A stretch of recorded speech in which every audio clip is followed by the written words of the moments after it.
everyone, this is Cynthia Thinnis and welcome to my channel. Today I want to talk about eclipses. We are now in eclipse seasons. There will be 2 eclipses coming.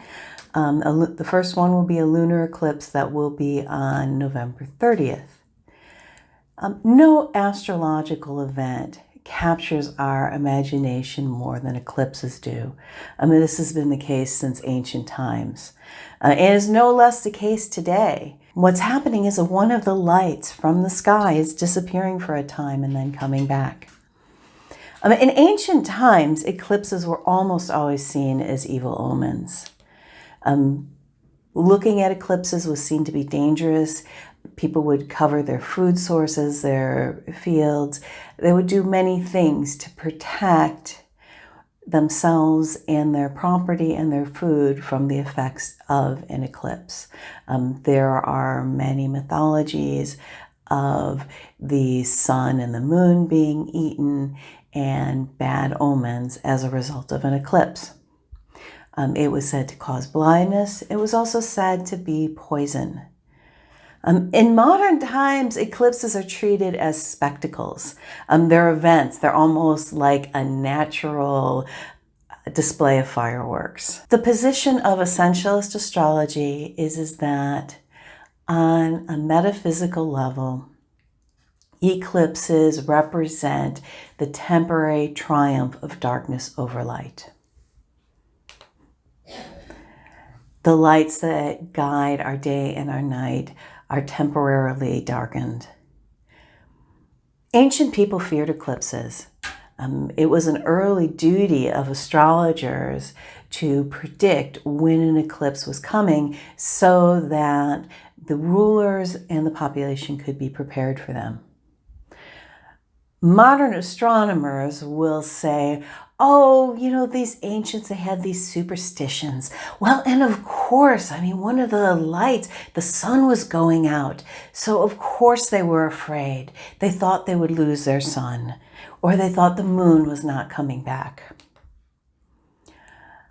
And they go on about how scary they were. But now we know what they are. They're just shadows. So they're nothing to be afraid of.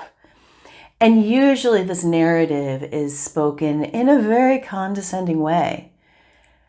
And I've even heard astrologers repeat this narrative. And astrologers really ought to know better. One of the things that astrologers, and actually astronomers know this too, is that as far back as the ancient Chaldeans, people knew about cycles, which is a very complicated 18-year cycle of eclipses and how they move. If they were that sophisticated that they were able to track cycles, of course they knew what eclipses were on a physical level. And in general, one of the central ideas of essentialist astrology is that we do not know more than our ancestors. While we may know more about the material world, we know far less about spiritual and metaphysical matters and also matters of the higher spheres. I do believe that there are dangers to eclipses, and these dangers are spiritual. They're not necessarily physical. Because of this, I recommend not looking at eclipses. I also recommend closing curtains, closing shades, so that the darkened light of the eclipses doesn't get into your house. I know that I am by far the minority of Western astrologers who think that. In fact, there are some who think that you actually should do things during the eclipses and that energy is somehow powerful. I disagree. I believe the energy is powerful, but there's always an element of darkness that comes with it. Now, it's my understanding, I have studied a little Indian astrology, but I'm definitely a novice. But it's my understanding that in Indian astrology, the danger of eclipses is pretty clear. And in fact, when researching the issue, I have seen very strict rules about what you should not do during an eclipse, including things like bathing, studying, and praying. In thinking through this for myself and in my recommendations, I don't know that it's necessary, particularly for Westerners, to go through all these steps. I think that just avoiding the eclipse and protecting your house from the light of the eclipse as much as you can is good enough. The reason for this, I think that eclipses are times of choice. One of the things in researching the history and mythology of eclipses is there's lots of stories of repentance, of people turning from the dark towards the light. There's even a famous story in ancient Greece lore about a whole war stopping because they believed the gods were angry because there was an eclipse. Now, because I believe spiritually our ancestors were our superiors, that they lived in a time that was much more in line with the harmony of the music of the spheres, I don't think we have to do as much as they would have had to do in ancient times to protect our spirits. I have been taught that in more harmonious times, if you failed in 1/10 of the law, you failed in the whole thing. But now, in these times, in modern times, we don't have the spiritual support that we did before, and we are more removed from the world of spirit. If we are faithful in 10% of the law, we've been faithful in the whole thing. Much less is required of us now. So that's another reason why I don't know that an elaborate ritual around eclipses is really necessary unless it's part of your culture, but that simply avoiding them is good enough, I think.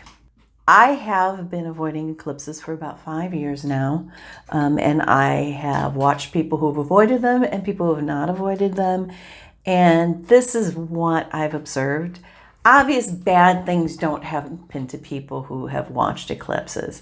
It's not a matter of that this is going to give you bad luck or anything like that. I mean, it may, but I don't think that that's really what the impact is.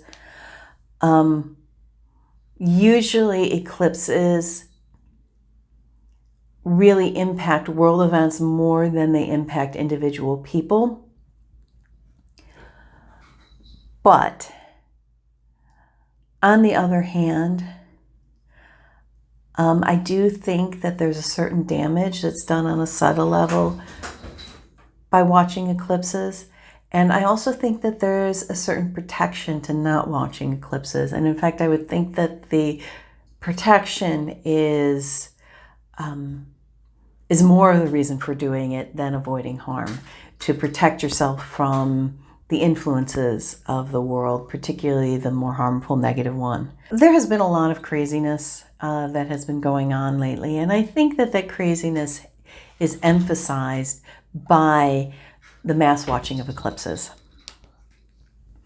For example, the Great American Eclipse that happened a couple years ago was well watched, and we were told where to watch it. There was a lot of spectacle around it, the eclipse that was visible throughout the Americas.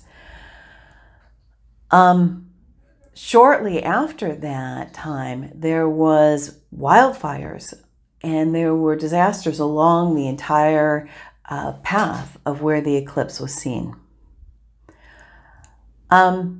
Also part of eclipse lore is that where an eclipse is visible, a solar eclipse is visible, where solar eclipse is visible, the impact of it, the full impact, is not felt for a year for every minute afterwards. So for the Great American Eclipse, the full result was not felt until April of 2020. And what happened in April of 2020? Well, that's when the United States became the epicenter of the COVID crisis that has happened across the world. Yes, COVID has impacted the entire world, but the United States, since April of 2020, has been the undisputed leader in the number of infections and cases. This country has been devastated by this disease, and I think that this is in part the impact of the eclipse from 2017. Another reason I believe that one should avoid eclipses is I do think that if a critical mass of people start not looking at eclipses, some harmony will be restored. And I also think on an individual level, avoiding eclipses provides protection to our souls and to our innocence. Thank you so much for watching. If you would like to comment on anything I said, please feel free to use the comment section. If you like this video, please press like. If you want to receive notifications of future videos, please subscribe and ring the bell. Goodbye for now. See you next week.